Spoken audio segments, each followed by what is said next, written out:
most of us amateur landscape photographers don't really live in epic locations or are traveling 75% of the time to get to those locations.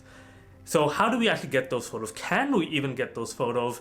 And how do we see ourselves improving in photography when everyone else around us is shooting grand landscapes with mountains and waterfalls and valleys and epic sunlight?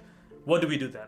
Hi, my name is Wase. I'm an amateur landscape photographer, and in this video I'll go over 3 different issues that we local landscape photographers face when we try and take photos in our boring local landscapes, and then how I think about those different issues and try and solve them. Right, so one of the big issues is basically lack of time, and as amateur landscape photographers we don't really have landscape photography as our full-time job. For many of us it is just a hobby, and so we have other jobs that we need to then go to, and then other responsibilities that we need to cater to.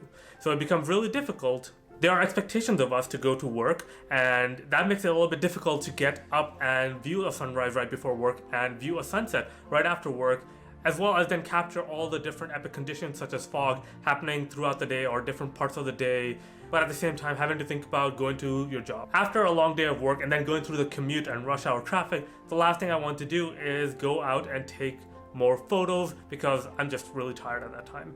Especially if you don't even know you're going to get the photo that you're trying to get. Especially after you have overcome your tiredness and try to summon the motivation to go and do photography right after work. And even then, we have a lot of responsibilities to our family, our friends. There are different priorities that we have created for ourselves that we value.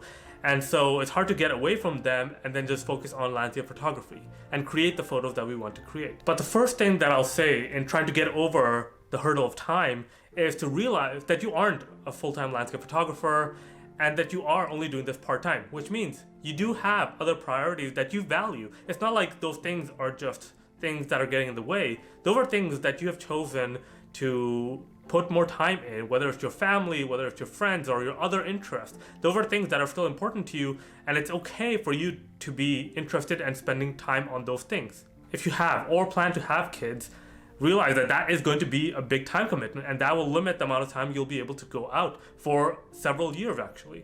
And so the first thing to do is admit that to yourself. Admit that you aren't a full-time landscape photographer and you shouldn't set your expectations for dedicating time same way other pro landscape photographers do, which is spending hours and hours early morning throughout the day by themselves up on a mountain, hiking the mountain, camping out, etc.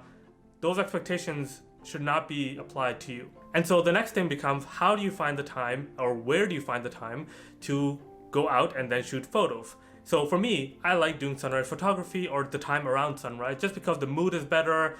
I'm not boggled with everything else during the day that comes up and takes attention from me. And so usually in the winter, sunrise happens pretty late, and that means I have to be very careful because my job starts closer to the time that sunrise will start. In the summer or in spring or early fall, sunrise happens a lot earlier, which means during those periods of month, I can actually dedicate a lot more time in the morning to landscape photography. And so that's kind of what I try and think about is, when are there portions of time when I can actually spend on landscape photography? It might not be very regular, and you might not be able to go out every single week at the same exact time just because you have other responsibilities that come into play. But it's about finding those moments when you do actually have the extra amount of time. So for example, if I'm driving back from work and there's a long commute, sometimes I will break up that commute by going to a location that I've been meaning to try out, or exploring a different area that I've been wanting to explore, just to break up that commute, but also at the same time bundle it with exploring and landscape photography. And that means you have to take your camera everywhere you go, because you never know when you're going to encounter something that you really like or you want to kind of work on.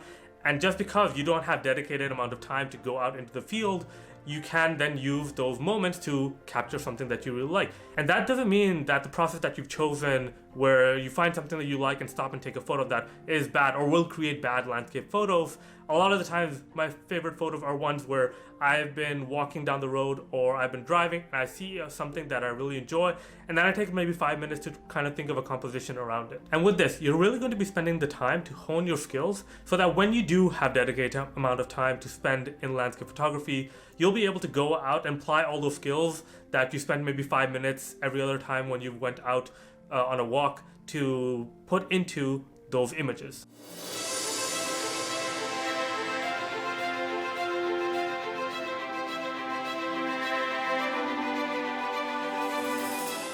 Right, so the next thing is subject of interest, which I think for amateur landscape photographers who are focused on their local areas like me, it's very easy to think that there's just boring landscape around you and there's nothing to actually photograph.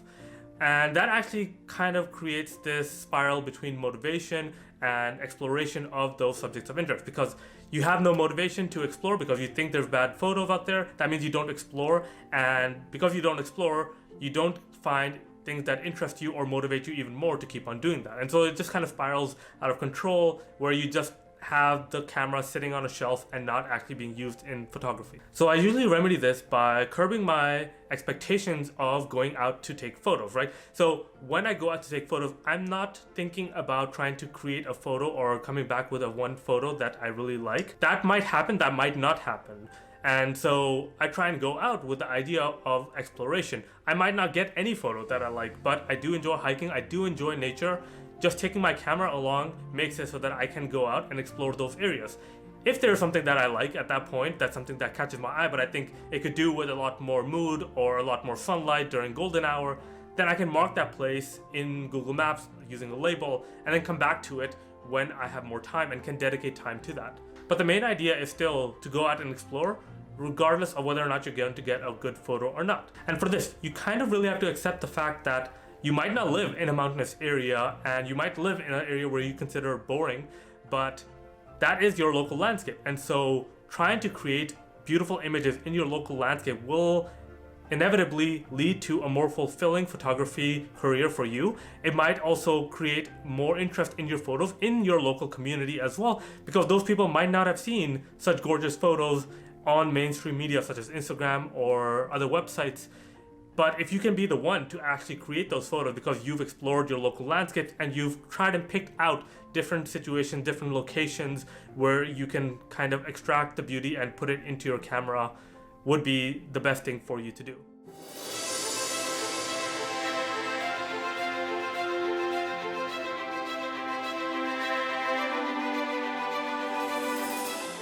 So putting those previous two problems together, there's another problem that then comes from them, which is epic conditions. We see a lot of these photos out there of photographers creating gorgeous images, but primarily with epic conditions where the sun is just perfect.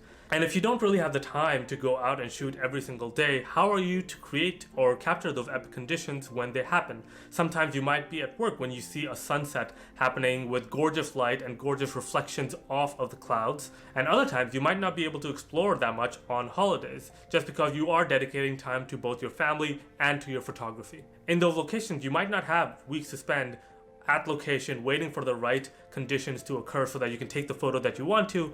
Instead, what you should be trying to do is thinking of the photo that you can actually create with those conditions, right? And so if you're trying to create a photo where there is an epic sunset happening, but it is raining, right? Or if the skies are very gloomy, then you kind of need to take that out of your mindset and think about the photos that you can create with overcast skies, such as forest photography, for example, or very moody shots on the river. Those professional landscape photographers whose photos you see with epic conditions don't just happen instantaneously. It requires them to go out every single day at the same time, waiting for those conditions to occur so that they can then take that photo. But usually we amateur photographers don't really have that much time to dedicate to going to the same place every single time, especially if that place is pretty far away. But you do have an advantage with your local areas, right? You live in an area where you might have collected different spots to go to for photography. And now the biggest thing is then to just wait for the conditions when they happen. And this will require you to monitor the weather apps and look at the sky periodically to see where the sun is setting and whether or not there is a good enough cloud cover or to create those blazing red skies. And then when you see that happening, you can quickly venture out for 5-10 minutes at a time to then just take the photo that you have been thinking about but haven't been able to get because you don't have the right conditions. You might not get the photos that resemble award-winning landscape photos, but what you do still get are gorgeous images that you can be proud of. Those beautiful photos can be created right outside your doorstep, 15 to 20 minutes away from your home, within your local community, within your local landscape area. So use these tips to give yourself permission to create those beautiful images rather than focusing on the expectation of going to very epic locations to create images. Give yourself the ability to focus on any area, especially your local area, and find those places where you can keep on going back to create gorgeous images to highlight the beauty of that area.